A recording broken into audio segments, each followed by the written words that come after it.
Hey everybody, welcome back to RC's RC Cars. This is my follow-up review of this carbon fiber TT-01 chassis. In the first video, I had too many issues with the chassis that I didn't even get into details. So let me show you the chassis itself, what it comes with, what is swappable with a real TT-01, and my problems with this chassis. First off, none of the carbon fiber parts are one-to-one compatible. For example, if you try to move this top deck over here, you would have to move the aluminum standoffs with it. So you can forget about an easy conversion. This goes for the diff case, which are bottom mounted with screws. While over here, one half of the diff case is molded with the tub chassis, and the other half is secured from the face of the cover. On this one, the bumper just butts up against the chassis. Here on the real TT-01, the bumper is actually part of the skid plate, which wraps around the tub chassis.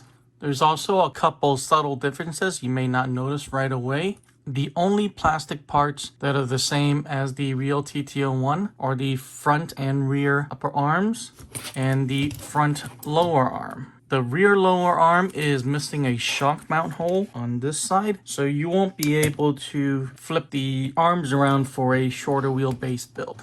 Another minor inconvenience you would not notice unless you took the car apart is this ball stud right here is actually a 5mm hex.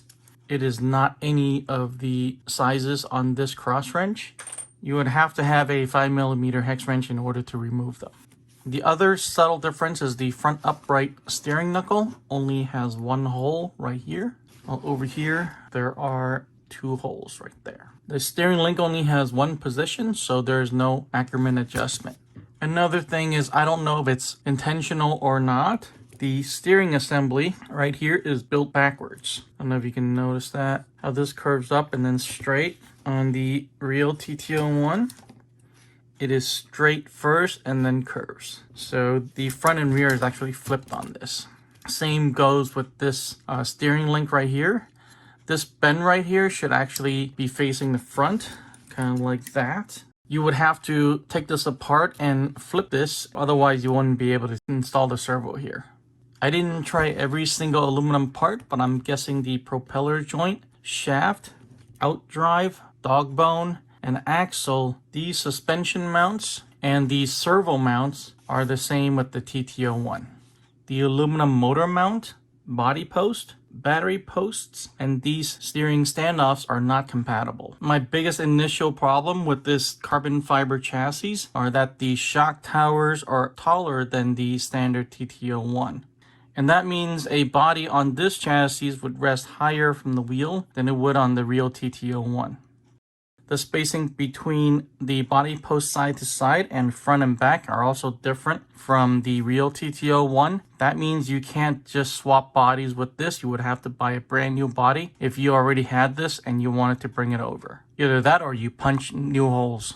Along with the taller shock towers, the shocks themselves had to be taller. So on this chassis, the shocks are 60mm, while on a standard touring car, and this TT-01, they're 55mm.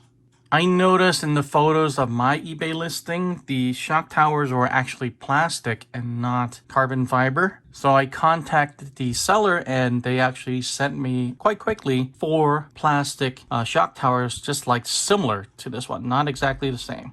While the height and size of the plastic shock towers are the same as the standard TT-01, along with the same spacing with the body post, the screw hole for the top shock mount was not as deep, and so you would not be able to use the same step screws as the ones that you could on the real TT-01. So comparing this carbon fiber TT-01 chassis to the aluminum TT-02 clone, where 95% of the car is one-to-one swappable, this is maybe 10 or 20% swappable at the most.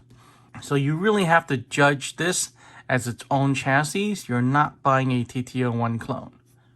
There are many listings on eBay and Amazon for this carbon fiber chassis, and if you happen to find one that has rubber tires, shorter plastic shock towers, and 55mm shocks, you may have a pretty decent touring car chassis. If you got one like the one I got from the start with these hard plastic tires, carbon fiber shock tower, 60mm shocks, you have yourself a lifted drift car. And that's not what I was looking for. I wanted to build a touring car. Again, I would say don't buy this carbon fiber TT-01 chassis. If you break something, you may have a hard time finding a replacement part. Instead, check out the TT-02 aluminum clone that I reviewed earlier, and I'll leave the link to the video right here. And as usual, if you enjoyed this video, don't forget to like and subscribe for more great Tamiya content from RC's RC Cars. Thanks for watching. I'll see you guys in the next one.